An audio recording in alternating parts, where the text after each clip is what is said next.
tardes, queridas hermanas, queridas amigas, en otro encuentro de Entre Amigas. Esta cita semanal que tenemos para alabar, pero sobre todo para aprender de Dios y desde su palabra. Quería compartirles este versículo. Dice: lámpara es a mis pies tu palabra y lumbrera a mi camino. Qué hermoso es pensar que la palabra de Dios nos ilumina como una lámpara en cada paso que damos. Y es una lumbrera que pone luz a nuestro camino. Y tomadas de su mano, tomadas de su palabra, vamos a poder ver más allá de nuestros pobres ojos humanos. Para eso vamos a estar pidiendo a Dios que nos acompañe, que abra los oídos de nuestro corazón, de nuestra mente también, para escuchar su voz. Señor, te damos gracias, Padre Santo, por que hoy vienes otra vez a hablarnos. Señor, te pedimos que seamos sensibles a tu voz y que nos guíes y que podamos ser permeables a tu palabra. Te agradecemos por todo en el nombre de Cristo Jesús. Amén. Y con ustedes hoy Azu. Buenas tardes, chicas.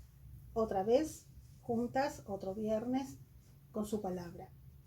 Bueno, en esta tarde vamos a ver a lo largo de todo este tiempo que hemos estado cada viernes, estuvimos viendo mujeres de la Biblia. Y en la Biblia vamos a encontrar grandes mujeres, pero también vemos otras mujeres que no fueron tan grandes. Pero gracias a Dios que Él mira como no ve el hombre, porque Dios mira lo que hay en el corazón.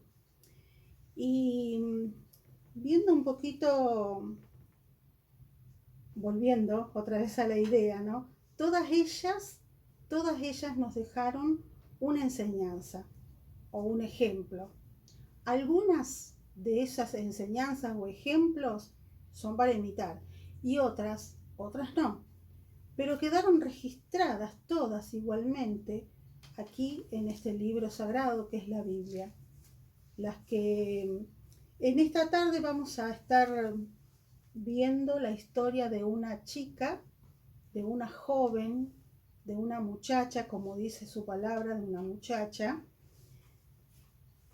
Y su historia se basa cuando ella escuchó que alguien golpea la puerta en la noche. Y yo te pregunto, ¿qué hacemos nosotras cuando alguien golpea nuestra puerta en la noche? ¿Abrimos sin preguntar? Yo creo que no. Preguntamos primero quién es y si es conocido, le abrimos. Y si no, no abrimos, ¿verdad? Bueno, en base a esto es un poco la historia de esta muchacha que vamos a estar viendo. Ahora, tiene que ver todo esto con la historia de esta muchacha. Pero vamos a ver primero cómo es el clima que se vivía en esa ciudad donde ella estaba viviendo, que era la ciudad de Jerusalén. ¿Cómo era el clima? ¿Estaba en paz? ¿Reinaba la paz en Jerusalén? Y vamos a ver a través del libro de los Hechos que no reinaba la paz. Y fijémonos en Hechos capítulo 1, y vamos a ver una pequeña reseña de los comienzos de la iglesia. Y allí en el versículo 3 dice: a quienes también después de haber padecido, está hablando de Jesús, se presentó vivo con muchas pruebas indubitables, apareciéndoseles durante 40 días y hablándoles acerca del reino de Dios. Jesús murió, resucitó al tercer día y se les aparece a sus discípulos. Y por 40 días estuvo hablándoles acerca del reino. El 4 dice: y estando juntos, les mandó que no se fueran de Jerusalén, sino que esperasen la promesa del Padre, la cual les dijo, oísteis de mí. Fíjate en Mateo, vamos a Mateo capítulo 28, versículo 19. Por tanto, id y haced discípulos a todas las naciones, bautizándolos en el nombre del Padre y del Hijo y del Espíritu Santo. El 20, enseñándoles que guarden todas las cosas que os he mandado. Y acá hay una promesa que también es para nosotros. He aquí yo estoy con vosotros todos los días hasta el fin del mundo.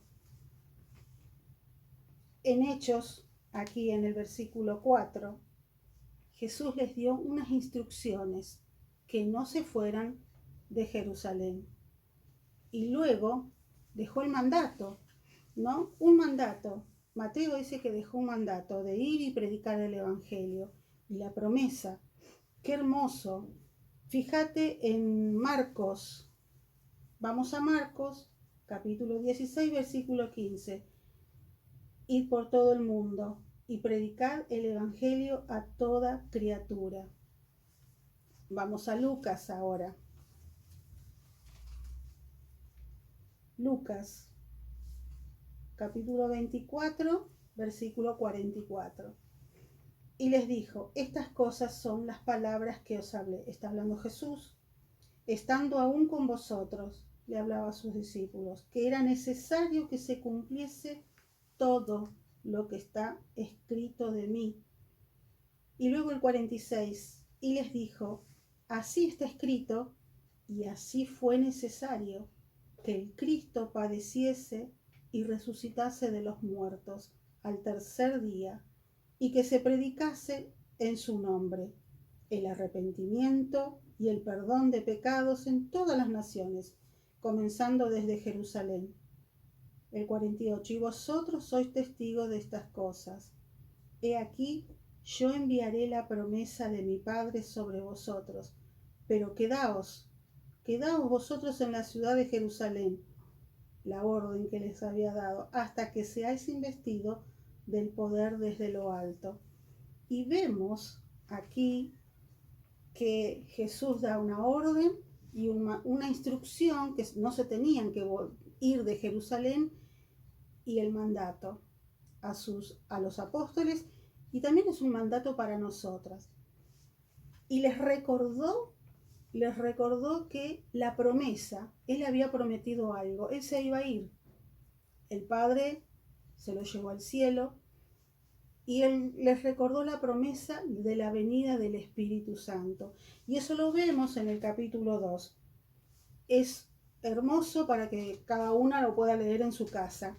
Y vamos a ver que desde el capítulo 2 comienza esta historia fascinante de cómo comenzó la iglesia. Y a través de la predicación de Pedro, allí Pedro se levanta y comienza a predicar el Evangelio de Jesucristo, a un Jesucristo resucitado, y que ellos debían creer. Y Dios añade cada vez más nuevos creyentes, nuevos convertidos, y la iglesia comienza a crecer. Y en el capítulo capítulo 2, versículo 44 de Hechos, dice, todos los que habían creído, eran muchos, todos los que habían creído, estaban juntos y tenían en común todas las cosas. El capítulo 4 del mismo libro, el versículo 32, dice, el 32, leamos el 32, dice, y la multitud de los que habían creído, multitud, o sea, muchísimos de los que habían creído, era de un corazón y un alma, y ninguno, dice, decía ser suyo propio nada de lo que poseía. Qué tremendo. Sino que tenían todas las cosas en común. El 33 dice, y con gran poder los apóstoles daban testimonio de la resurrección del Señor Jesús, y abundante gracia era sobre todos ellos. muchas personas comenzaron a creer, a abrazar el Evangelio de Jesucristo. Y yendo un poquito más adelante, vamos a estar viendo en el capítulo 7, donde aparece un personaje llamado Esteban, una persona llamado Esteban que los confronta. En el tiempo de Jesús estaban los religiosos que rechazaron al Hijo de Dios, al Mesías, lo rechazaron. Entonces eran religiosos, ellos eran los mayores opositores del mensaje que daba Jesús. Y aquí también en este tiempo también estaban allí. Y aparece este personaje llamado Esteban que los confronta con su propio corazón. En el versículo 51 del capítulo 7, él les dice, duro de cerviz. Desde el 7, versículo 55, dice, pero Esteban, lleno del Espíritu Santo, puesto los ojos en el cielo, vio la gloria de Dios y a Jesús que estaba a la diestra de Dios. Y era tanto el enojo que tenían todo el pueblo, las autoridades religiosas, que lo sacaron afuera de la ciudad, lo llevaron fuera de la ciudad y lo apedrearon. Y Esteban murió. Entonces vemos que él muere y el 8.1, mira el otro personaje que vamos a ver, dice, Saulo consentía en su muerte.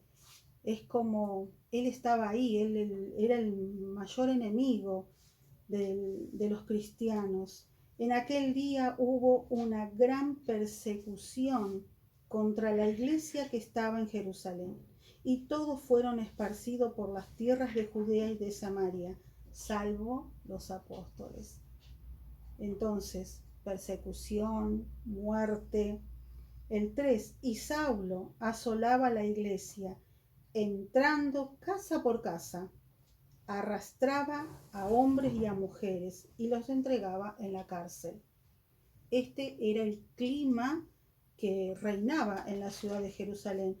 Y fíjate después cómo cambia la situación para Saulo, porque ya en el capítulo 9, el versículo 4, dice, cayendo en tierra. Él estaba yendo a ir a casa por casa, era lo que hacía, perseguir los cristianos. Cayendo en tierra, oyó una voz que le decía, Saulo, Saulo, ¿por qué me persigues? Y también es para que lo sigas leyendo y para que veas, que disfrutes un poco la historia de la palabra de Dios en sus comienzos de la iglesia, que no reinaba la paz, sino que era acechanzas, muerte, persecución. Y avanzando un poquito, bueno, obvio que Pablo ahí se da cuenta que estaba persiguiendo al Dios vivo, y Pablo allí se convierte al Jesucristo, ¿no? Recibe a Jesús como su Salvador.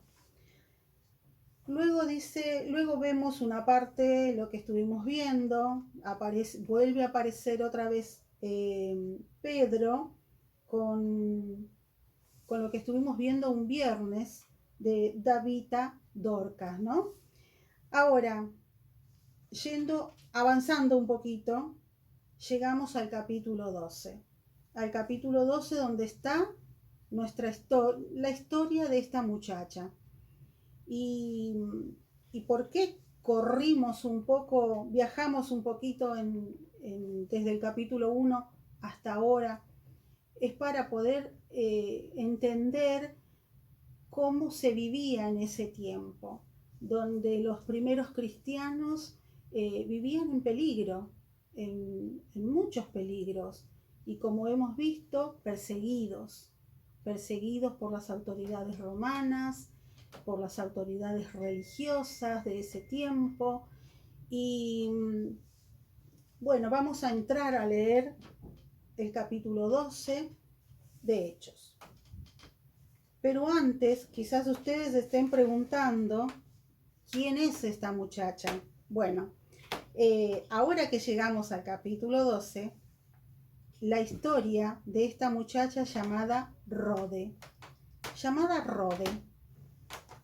Y este nombre significa rosa.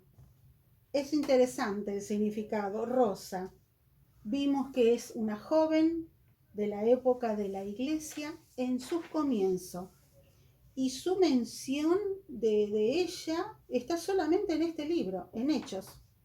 Y es solamente algunos versículos, ¿no? Y una característica de ella dice que ella era una sierva, una criada. Hoy podemos decir, en este siglo que estamos viviendo, que era una empleada doméstica. Y trabajaba en un hogar, en la casa de una mujer llamada María. ¿Quién era esta señora llamada María?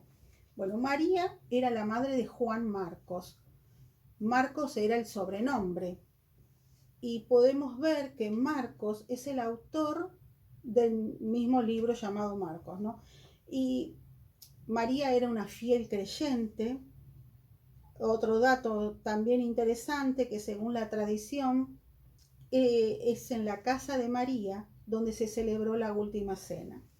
Bueno, ahora sí que conocemos un poco a esta muchacha llamada Rode, una criada y, o sea, una empleada doméstica.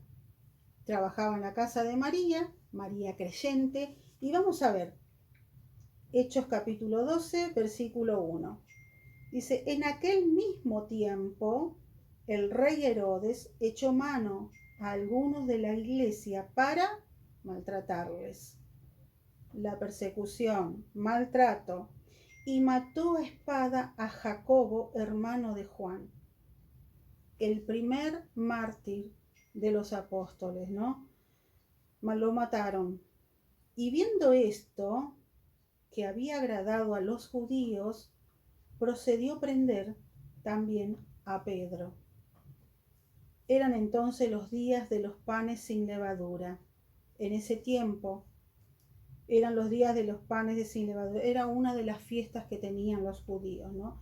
Y habiéndole tomado preso, ¿qué hicieron? Le puso en la cárcel, entregándole a 4 grupos de 4 soldados, cada uno, para que le custodiasen. Y se proponía sacarle al pueblo después de la Pascua, o sea, al día siguiente. Así que Pedro estaba custodiado en la cárcel, pero,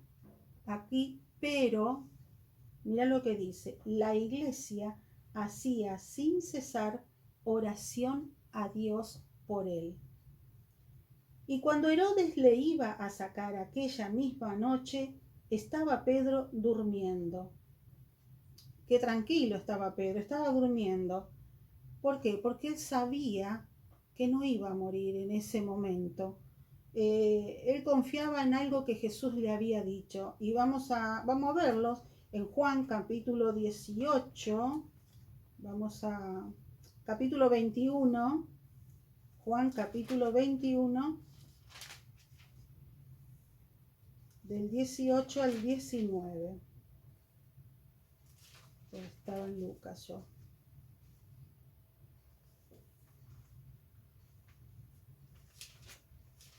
Capítulo 21, ya lo voy a encontrar. Y el 18. De cierto te digo, cuando eras más joven te ceñías e ibas donde querías. Mas cuando ya seas viejo, aquí se lo dijo Jesús, extenderá tus manos y te ceñirá otro y te llevará a donde no querías. El 19. Esto dijo, dando a entender con qué muerte había de glorificar a Dios. Con qué muerte iba a glorificar a Dios. Entonces Pedro se acordó de lo que Jesús le había dicho. Él estaba durmiendo entre dos soldados, sujeto con dos cadenas, estoy leyendo el 6, la última parte, y los guardas delante de la puerta custodiaban la cárcel. El 7, y aquí que se presentó un ángel del Señor, y una luz resplandeció en la cárcel, y tocando a Pedro en el costado le despertó diciendo, levántate pronto. Y las cadenas se le cayeron de las manos. Le dijo el ángel, cíñete y átate las sandalias. Y lo hizo así. Y le dijo, envuélvete en tu manto y sígueme. Y saliendo le seguía, pero no sabía que era verdad lo que hacía el ángel, sino que pensaba que veía una visión. Habiendo pasado la primera y la segunda guardia, llegaron a la puerta de hierro que daba a la ciudad, la cual se les abrió por sí misma, y salidos pasaron una calle, y luego el ángel se apartó de él. El 11. Entonces Pedro, volviendo en sí, dijo, ahora entiendo verdaderamente que el Señor ha enviado su ángel y me ha librado de la mano de Herodes y de todo lo que el pueblo de los judíos esperaba. Y habiendo considerado esto, llegó a casa de María, la madre de Juan, el que tenía por sobrenombre Marcos, donde muchos estaban reunidos orando. Cuando llamó Pedro a la puerta del patio, salió a escuchar una muchacha llamada Rode, la cual, cuando reconoció la voz de Pedro, de gozo no abrió la puerta, sino que corriendo adentro dio la nueva de que Pedro estaba a la puerta. Y ellos dijeron, estás loca. Pero ella aseguraba que así era. Entonces ellos decían, es su ángel. Mas Pedro persistía en llamar, y cuando abrieron y le vieron, se quedaron atónitos. Leamos el 17, pero él, haciéndoles con las manos señal de que callasen, les contó cómo el Señor le había sacado de la cárcel. Y dijo, haced saber esto a Jacobo y los hermanos. Y salió y se fue a otro lugar. Luego que fue de día, hubo poco alboroto entre los soldados sobre qué había sido de Pedro. Mas Herodes, habiéndole buscado sin hallarle, después de interrogar a los guardas, ordenó llevarlos a la muerte. Hasta ahí. Qué interesante lo que leímos. Bueno, es el momento del comienzo de la iglesia, momento de persecución, momentos de muerte. Al parecer María tenía una casa grande, donde había muchos cristianos allí orando. Y tenemos dos escenas, la escena de Pedro en la cárcel y la escena de la casa de María, donde muchos cristianos ahí clamando para que liberaran a Pedro. Pedro, con toda la custodia que tenía, vimos que estaba custodiado por muchos soldados. Pero esa noche Dios manda a un ángel. ¿Manda a un ángel para qué? Para librarlo. Y yo me acordaba de un versículo donde dice que Dios tiene ángeles que nos cuidan. Y vamos a Salmos capítulo 91, 11.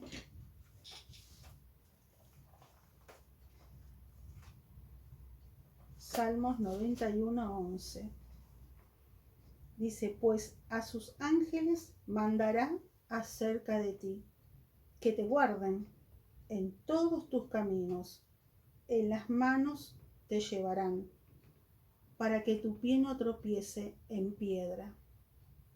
Y fíjate el 14, por cuanto en mí ha puesto su amor, yo también lo libraré, le pondré en alto por cuanto ha conocido mi nombre. El 15, Me invocará y yo le responderé. Con él estaré yo en la angustia.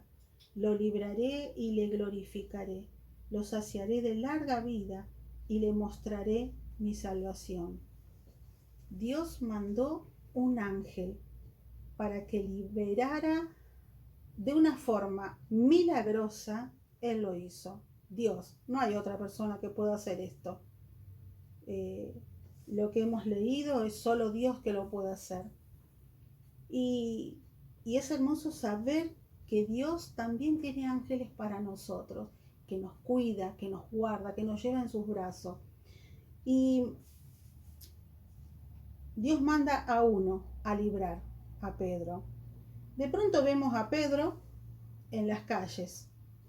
El ángel, cruzan la calle y el ángel desaparece, ¿no? Se va.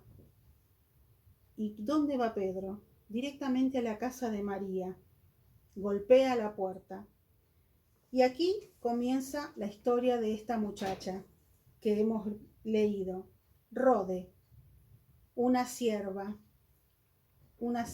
que estaba allí atenta a su trabajo, los demás orando, pero yo creo que ella también atenta a su trabajo, pero también orando por la liberación de Pedro. Y rescato 3 cosas que ella hizo. Escucha el golpe de la puerta, se acerca y reconoce la voz de Pedro. Ella reconoce la voz de Pedro, lo conocía. Entonces podemos pensar que Pedro no solamente golpeó, sino que también habrá dicho algo. Entonces por eso ella reconoce su voz. Ahora, ¿qué hace Rode?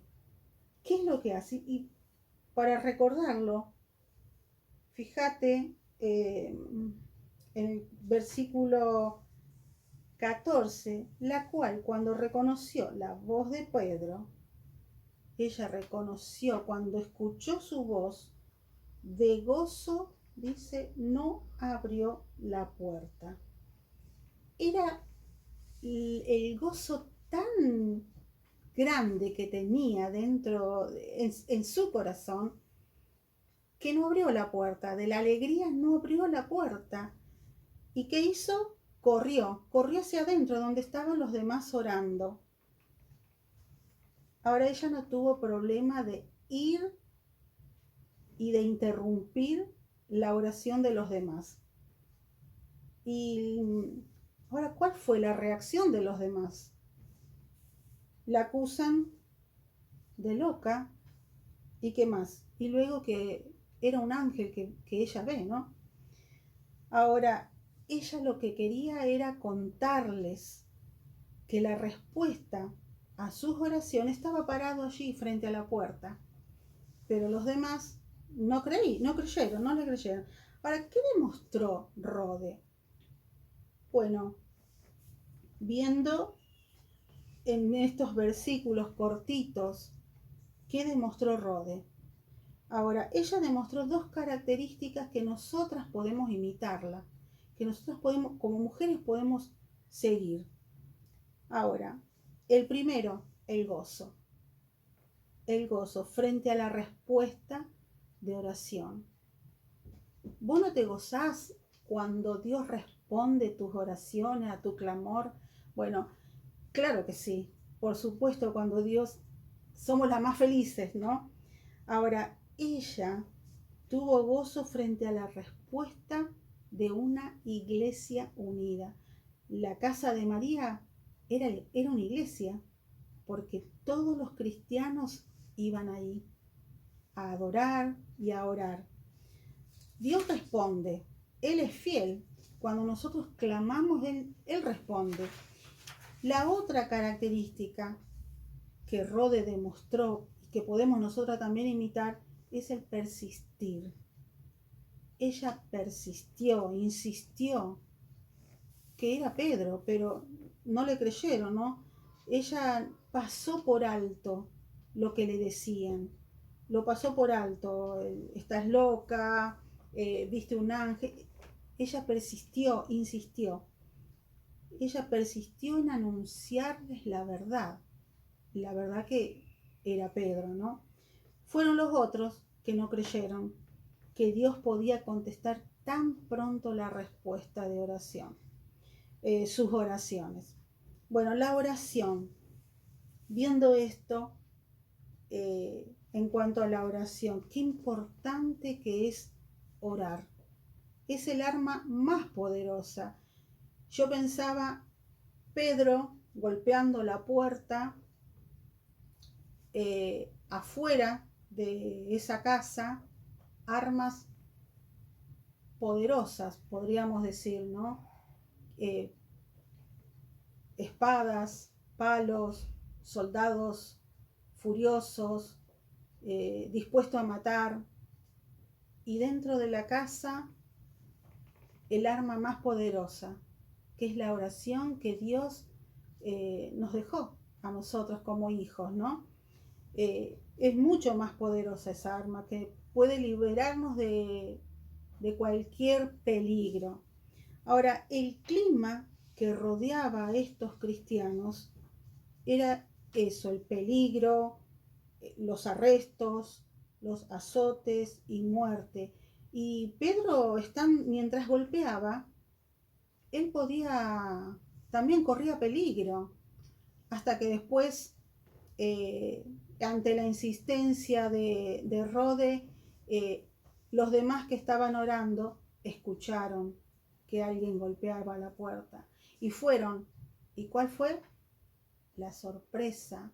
Se quedaron atónitos, se quedaron, como decimos nosotras, helados, que Dios respondió así. Ahora, yo veo la escena de Pedro en la cárcel, la escena de en la casa de María. En la cárcel vemos a un Dios obrando en una forma milagrosa. Y lo hace de una forma milagrosa, sí. Y luego en la escena de la casa de María, una iglesia clamando. Y yo pienso que el mismo Dios que tenía Pedro es el mismo también para nosotras. Y Dios puede hacer milagros. Claro que puede hacer milagros hoy en día. Él hace milagros todavía. Ahora, Dios responde siempre. Siempre. Aunque a veces diga no, es una respuesta también. Y cuando a veces Dios nos mantiene en la espera, también es otra respuesta de Dios. Dios aún contesta las oraciones, claro que sí. Y cuando conteste nuestras oraciones, vayamos otra vez a decirle gracias, gracias Dios.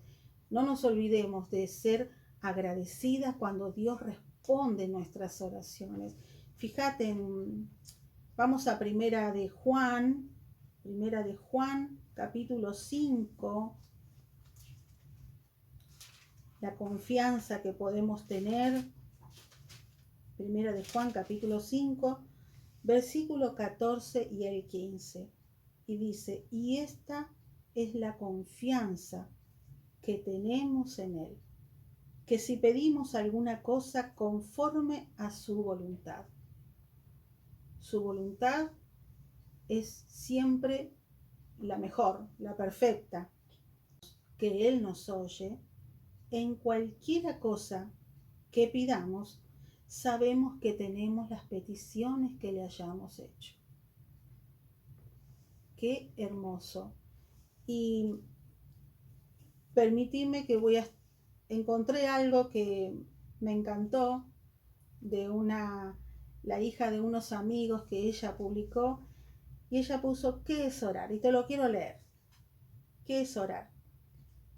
Si bien sabemos que Dios está en todo momento con nosotros, no obstante, debemos disponer un tiempo especial para estar con Él. Orar es una cita con Dios, es fundirme en Él, es un acercarnos a Dios para que Dios se acerque a nosotros, como lo dice el apóstol Santiago. Acercaos a Dios y Él se acercará a vosotros. Santiago 4:8. La maravillosa invitación de Dios dice, vengan a mí y yo iré a vosotros. Yo seré quien marque la relación con Dios. Si doy un paso, Él dará un paso. Si corro, Él correrá. También podemos decir que orar es entregar. Orar es saber qué hacer con las cosas que me superan. No dejarme desbordar por las situaciones que me tocan vivir.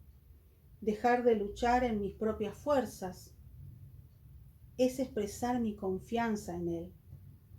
La oración es la oportunidad de sacar los problemas afuera. Todo lo que entra debe salir de alguna manera y debo aprender a presentar lo que me pasa en oración. Todos necesitamos compartir nuestras vivencias. Hablar es una necesidad del ser humano. Cuando exhibo el problema, lo veo, lo puedo dimensionar. Entonces descubro que no era tan grande y experimento una gran sensación de alivio. Orar es saber que estoy en las mejores manos. Es dejar de luchar en mis fuerzas. Es morir al yo para que sea Él en mí. Por último decimos que orar es golpear. En el Evangelio de Lucas, Jesús narra una parábola de alguien que va a pedir pan a la casa de un amigo y no deja de golpear la puerta hasta que le abren. Es la imagen de alguien que tiene que salir a buscar lo que no tiene y que tiene que golpear, insistir, y se le abrirá por insistir. Orar es golpear el cielo. Manifiesta nuestra irrevocable decisión de esperar en Dios hasta que Él nos abra. Es estar a la puerta de la gracia y la misericordia de Dios. Cada vez que ores, renovarás tu encuentro con Dios y muchas puertas que estaban cerradas se abrirán. Hermoso. A mí me encantó y por eso se los quería leer. Así que chicas, es un tiempo que aprendemos de Rode. Bueno, el gozo y el persistir. Gozo ante las respuestas, cuando Dios nos responde, no nos olvidemos de agradecer y persistir. Persistí en la oración, persistí en anunciar la verdad. ¿Cuál verdad? Bueno, para Rode fue anunciar que era Pedro el que estaba en la puerta. Para nosotras anunciar la verdad del Evangelio de Jesucristo. No nos cansemos. Así que para terminar, quiero darle las gracias a Dios por este tiempo y lo quiero hacer orando. Querido Dios, te doy gracias por este tiempo hermoso. Ayúdanos a ser como Rode, tener gozo cuando tú nos respondes y aun cuando tú nos respondes igual, Señor. Ayúdanos a ser agradecidas cuando tú nos respondes las oraciones, cuando tú nos dices esperemos y aun cuando nos dices no. Señor, ayúdanos a persistir, a insistir, a anunciar tu única verdad, que tú eres el camino, la verdad y la vida. Gracias, Señor, por este tiempo hermoso. En el nombre de Cristo Jesús. Amén. Gracias, chicas. Nos vemos la próxima que nos toque.